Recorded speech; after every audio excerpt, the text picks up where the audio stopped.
All right, trade review time. February 6th. I'm looking at a couple of trades here. Just had a couple easy ones today. I want to pause this video because I think this moves kind of fast. The only thing that would have, in hindsight, there was a lot of chop here, and the chop is, there's some up and down motion, which is sometimes you can play this really nicely. Sometimes it works out, sometimes it doesn't, because sometimes the chop, when it's really choppy, like in here, there's not really a lot of room to make your 10 ticks.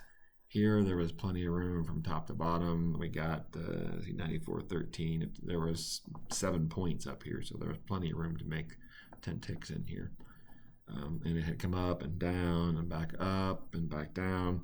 The other thing that made me a little nervous was that it came up and came down. It went up higher and it went down lower. So the chop zone was getting a little bit larger, but it did continue. And then, of course, we had a bounce right here. This would have been a great trade right here. It would have been great. There wasn't a lot of separation off of this, plus the EMAs. I could see that. But once it developed into the range here, I thought it was safe. Plus, I had 1, 2, 3, 4, 5 bounces off of this support level right here, which I probably should have marked and didn't, which I don't have the tools handy to be able to do that right this moment. But anyway, I tried to go long. I actually got a good fill below, because by the time I didn't put in a pending order on this one, I just used a market order, and it happened to be below where I normally would have got in, so got a pretty good fill on it. And then I'll let this just kind of run and play out, and then you can see, boom, it just shoots up and goes. That was trade number 1.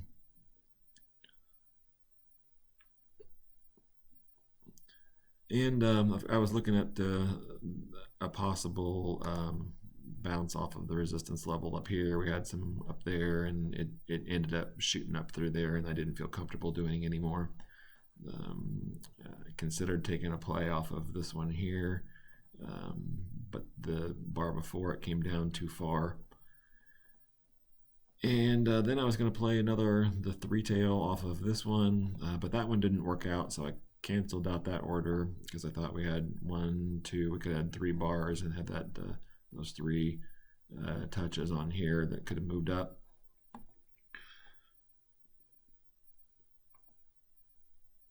And this was, let's see, my first trade started at 10:58. At this point, it's like 11, just after 11, so we're only about 2 or 3 minutes in.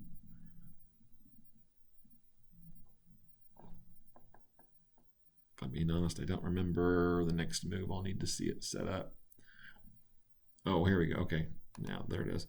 So this one was a play off of this support level here. It came 1, 2, 3, 4, 5, 6, now 7 times it tried to touch that line and failed.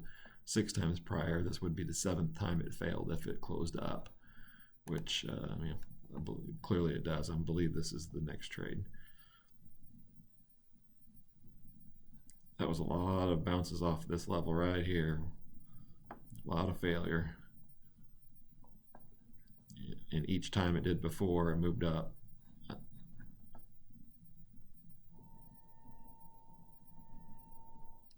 So there's just a lot of technical analysis involved, so you just need to pay attention to the previous structure. Again, we're still in chop, or not really, it's not really chop, this is more of a short range. I would call this more of a range than chop, because it's just going up and down, up and down, up. But it's in a wide enough area that you can kind of play these ups and downs while still, like over here, it pushed up through the resistance, and then that trade just closed out for a win. It pushed up through the resistance too far, so I didn't like that. Even though it came back down, I didn't want to play it. So here, control center, you can see the trades for today. I had to regenerate these 10 ticks, $100. That means I'm netting 91 for the day, which means I'm probably right about that $90 up for the week, because I was pretty much break even yesterday. And that was the day. Called it a day. What was that? 11:01 out by 11:02, so 4 or 5 minutes of trading today. 2 trades. Not a bad day. So we'll call that one. We'll call that one, and